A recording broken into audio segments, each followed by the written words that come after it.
Bonsoir. Je vais vous montrer rapidos là sur un exemple comment moi je prépare un fichier pour de la photo de découpe.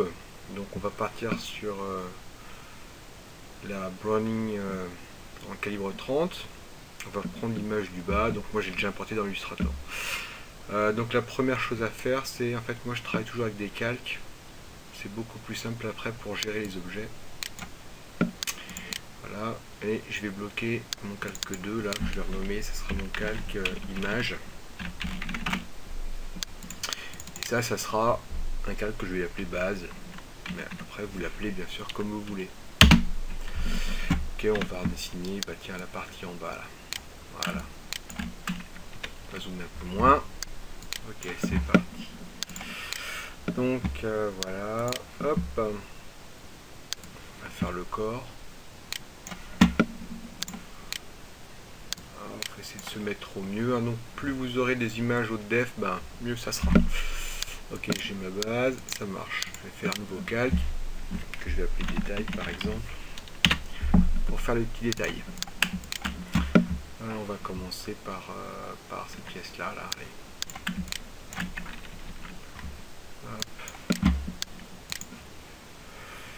Donc pareil, je commence par un rectangle. Voilà, parce que c'est plutôt rectangulaire.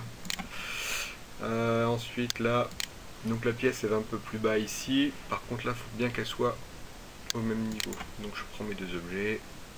Voilà, ça c'est ma référence. Mes deux objets, ma référence.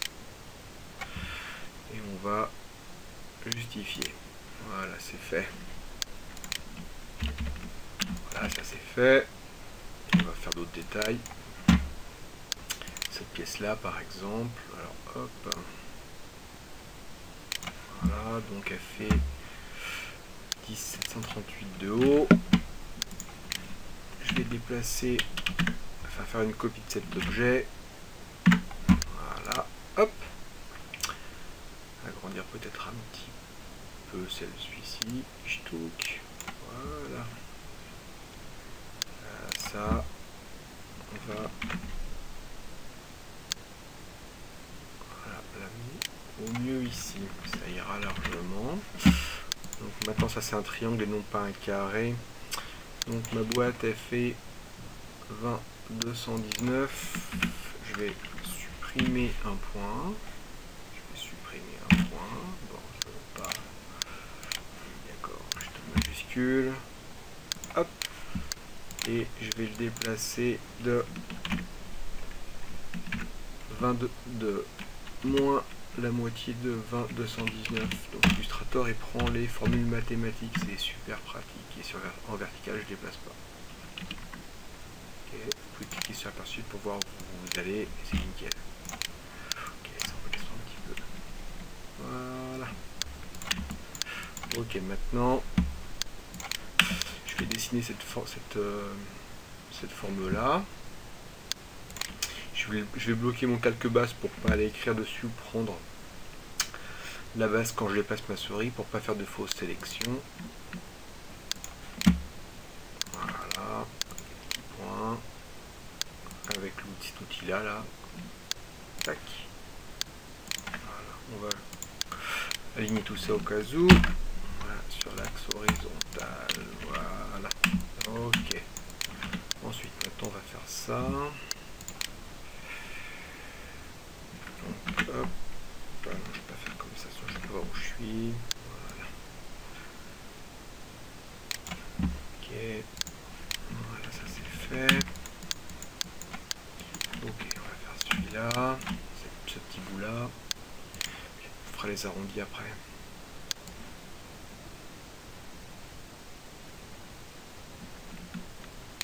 Un petit peu trop grand.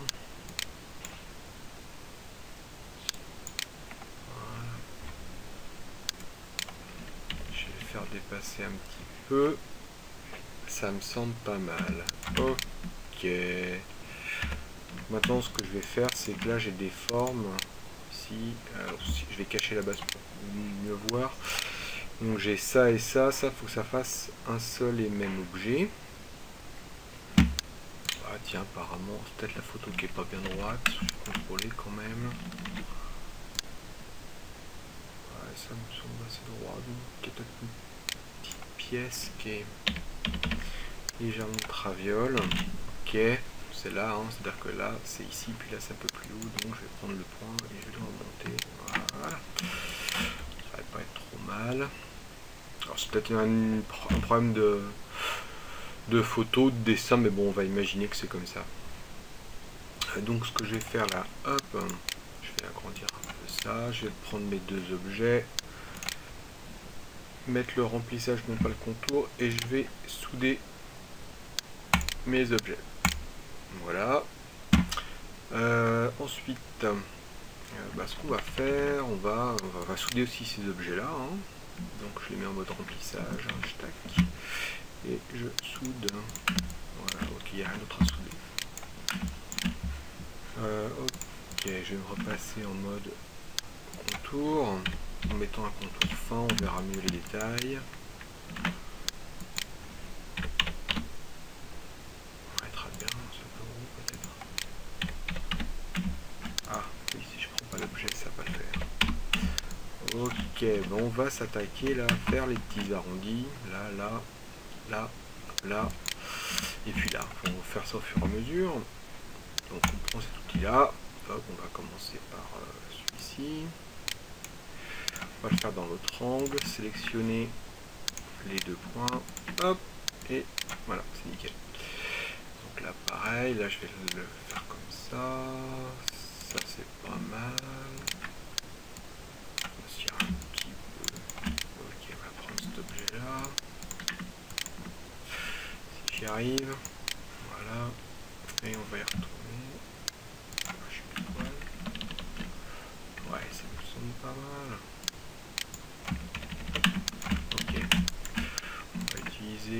On va faire un arrondi ici. Voilà, là il n'y a pas besoin d'arrondi. On va donc faire les deux arrondis ici, hein. Clac, clac. Pareil, toujours la même technique. Les deux arcs le cercle et puis tac, voilà, c'est fait. Voilà, donc là j'ai fait mes arrondis. Donc ce qu'il va nous falloir qu'on fasse là maintenant, c'est les petits ronds là-dedans, là. Puis ici, là. Ici, une barre en défonce. Donc, je vais faire un nouveau calque. Donc vous voyez, je sais pas, des fois j'ai 30-40 calques, hein, sans problème. Ok, on va faire les petits ronds. Alors là, je vais les faire d'une couleur différente et j'expliquerai après pourquoi.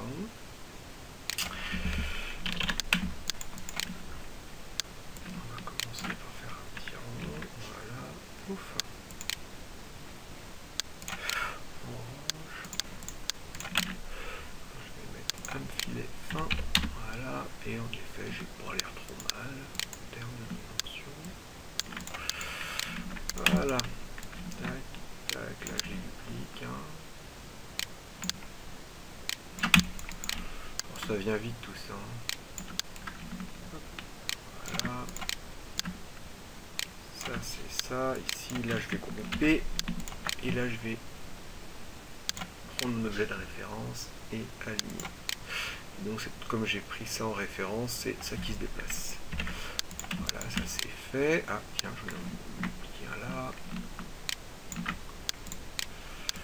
Ok, on va faire ici. Ça c'est un peu moins gros quand même. Donc je vais me mettre en contour. Je diminue les dimensions de mon contour. On va réduire ça. Ouais, c'est vraiment un pouillem. Voilà, hop, je remplis. Tac. Alors il y a un truc qui est sympa sur Illustrator, c'est ça, je mets mes 4 petits ronds, j'en positionne bien deux. Je sélectionne tout ce que je veux, alignement, espacement, et là ça se met nickel, hein, il répartit les alignements, donc c'est quand même bien pratique. Voilà, je prends 3 ronds. 3 disques, ça me semble pas mal positionné. Ça me semble pas mal. Ok. Ensuite, ensuite, on va prendre, ouais, je vais refaire un autre, c'est pas grave. Hop, ça me semble pas mal. Alors là, pareil, hein. Ah oui, il faut que je débloque. Comme je travaille sur le calque 4 et que j'avais bloqué le calque détail, je peux pas sélectionner cet objet là, parce qu'il est en fait sur le calque détail. Donc là voilà, maintenant j'ai débloqué mes deux calques. Je sélectionne mes objets, je sélectionne mon objet référent, c'est-à-dire lui, boum, et j'aligne. Ça c'est fait, et puis on va faire celui-là aussi. Hop, voilà, je fais un peu feignasse. J'ai dupliqué un rond. Ça je vais le réduire, et puis zoom. Voilà. Allez, ça sera pas mal. Voilà. Maintenant, donc on va pouvoir utiliser non pas les contours ici, hein, mais les remplissages. Voilà, voilà.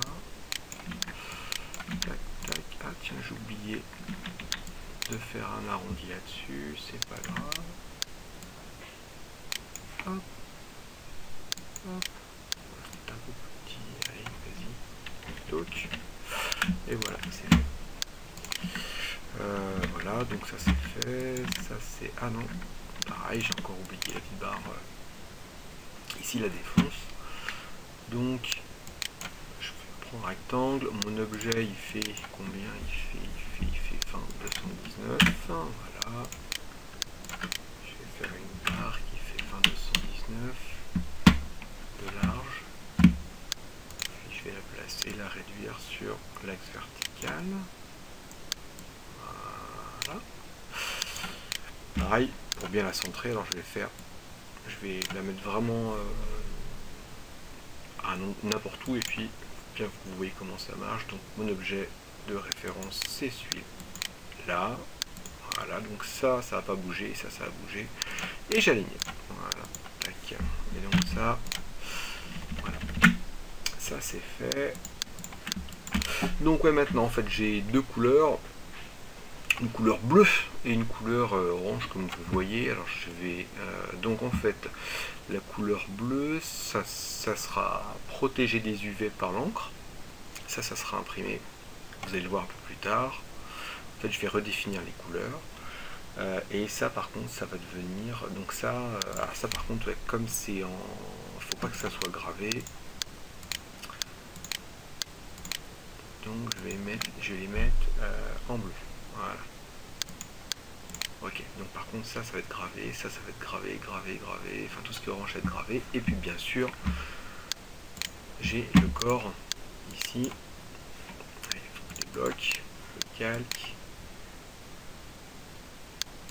Voilà, le contour, voilà. Ok, donc en fait ici, donc on est d'accord, hein, la partie, l'image d'ailleurs, elle sera pas imprimée. Ah, j'ai encore oublié un truc.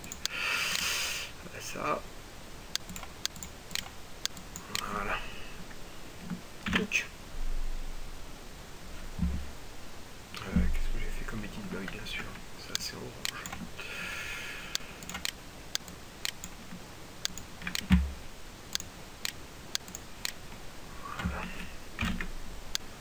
Voilà.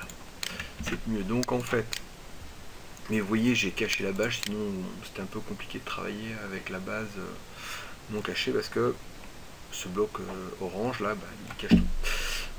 Et donc on peut plus placer les objets. Alors dans ce cas, on peut le dessiner après. Il n'y a pas de sens bien sûr, c'est l'informatique, donc vous travaillez comme vous voulez. Donc oui, pour expliquer mon histoire de couleur, donc ça sera ancré noir, donc ça va protéger le typon des UV, hein. L'encre va bloquer en fait les UV, et donc ça sera en noir, je répète, et la couleur orange elle sera redéfinie en blanc. Ok, donc voilà, là j'ai fait j'ai fini cette partie là. Donc ce que je vais faire, c'est qu'une fois que j'ai travaillé, que j'ai fait mon objet qui est propre, ben là je vais aplatir, hein, ce qui fait qu'en fait je n'aurai plus qu'un seul calque à la place de 3 là. Voilà, ok. Ah non, je veux pas tout ça. Voilà. Voilà, aplatir. La sélection et pas l'illustration. Voilà. Ok, donc là, ça je vais le renommer face A. Ok. Donc ça, je vais le dupliquer. Voilà. Je vais renommer face B. Ok, voilà. Donc ce qui fait que si je cache les deux calques B, face A, j'ai rien. Si je cache que face B, si j'affiche que face B que je cache face A, ben j'ai ça. Et si je fais l'inverse, j'ai la même chose, mais c'est normal puisque c'est une copie. Ok, donc là, je prends mes deux calques hein, avec une sélection, et ça sélectionne tout ce qu'il y a dans la sélection. Je vais dupliquer mon objet ailleurs. Voilà. Donc maintenant, je vais faire un nouveau cadre. Je vais faire un cadre. Voilà, que je vais dessiner. Voilà, comme ça par exemple. Juste avec un filet maigre, on va mettre 0,3 points. On va pas le faire trop grand. Donc, ah oui, j'avais préparé tout à l'heure mes petites hirondelles là, qui sont sur le calque image. Et ça va être super important pour vous repérer. Hop, ça je vais les dépasser dans mon cadre. Voilà. Ok, donc ça, je vais les positionner. Alors, je les positionne. Ça n'a pas vraiment d'importance. Hein. Ce qu'il faut, c'est laisser assez d'espace entre votre objet et le cadre de sélection. Dupliquer. Voilà. Hop, mettre une petite croix. Voilà. Pareil, ça c'est pour se repérer. Maintenant, je mets du texte. Donc ça sera... Ici, ce sera face A. Face A.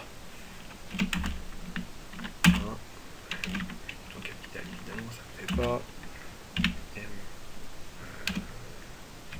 cal 30. 1,72. Oui, alors là, je suis pas à l'échelle, hein, bien sûr, parce que là, vous voyez, mon objet, il fait 235 mm. Bon, après, il faut juste le réduire, mais vous ne perdrez aucune résolution. Voilà. Donc, en fait, comme on fait de la double face, et donc, il faut qu'on ait deux typos. Un avec la face A, et un avec la face A, donc, et un avec la face B. Donc, là, je débloque tout. Je vais faire une copie de tout ça. Voilà, que je mets à côté. Et là, maintenant, on va faire une symétrie. Donc, symétrie de tout ça. Hein, parce qu'on a un côté à l'envers, enfin, on a un recto et un verso. Voilà. Sur l'axe vertical. Voilà. Évidemment, mon texte est pourri, c'est pas grave. Hop, donc ça sera la phase B. Ok. Donc, comme ici, ça c'est la face B. Que je dise pas de bêtises, oui, c'est ça.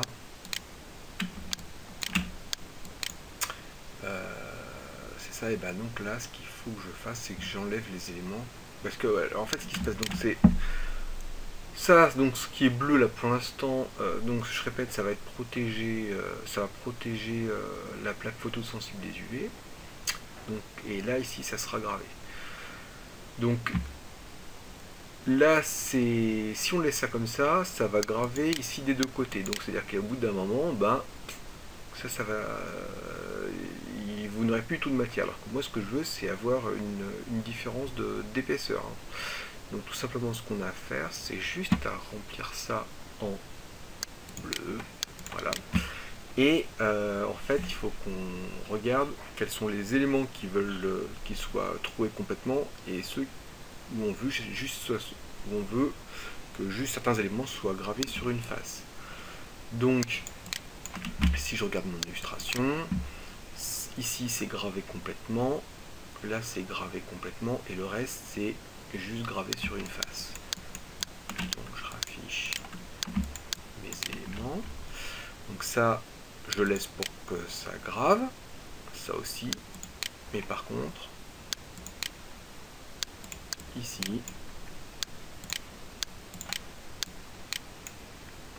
on fait tout ce qui est... Donc ça dégage, ça dégage, ça dégage, ça dégage, ça dégage. Voilà. Donc en fait, hein, voilà, vous allez donc avoir les deux typons qu'il faudra mettre l'un en face de l'autre. Et puis après vous passez en gravure. Alors le dernier truc, c'est donc redéfinir les teintes. Donc, pour l'image on n'a pas besoin, je peux la dégager. Hop, ça on va le redéfinir en bleu. Ça en bleu. Et voilà. Donc pour redéfinir les couleurs c'est très simple. Hop, ça, le bleu, je double-clique dessus, et ça, je mets tout au noir. Alors, il ne faut pas hésiter, vous mettez les... Si vous travaillez en quadri, en 4 couleurs, pardon, vous mettez tout à 100%. Hein. Si vous travaillez en RGB, vous mettez tout à 0. Ok. Le but c'est d'utiliser un max, enfin c'est d'utiliser toutes les encres pour que ça soit bien dense. Ça c'est super important. Et donc vous voyez on leur définit au noir. Et donc ça, là, je vais mettre au blanc. Voilà. Et on voit bien les deux côtés. Donc voilà, ça c'est ça sera pas gravé, ça gravé, ça gravé. Bien sûr tout ce qu'il y a autour ça sera gravé. Et ben là ça sera la même chose. Alors là c'est un peu gris, mais faut pas vous inquiéter.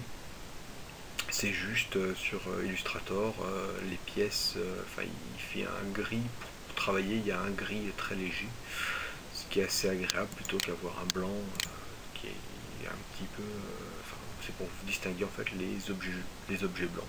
Mais moi je travaille toujours avec deux couleurs, un bleu par exemple, puis un orange, c'est plus agréable. Voilà, vous savez tout à peu près, mais c'était les bases rapides. Salut!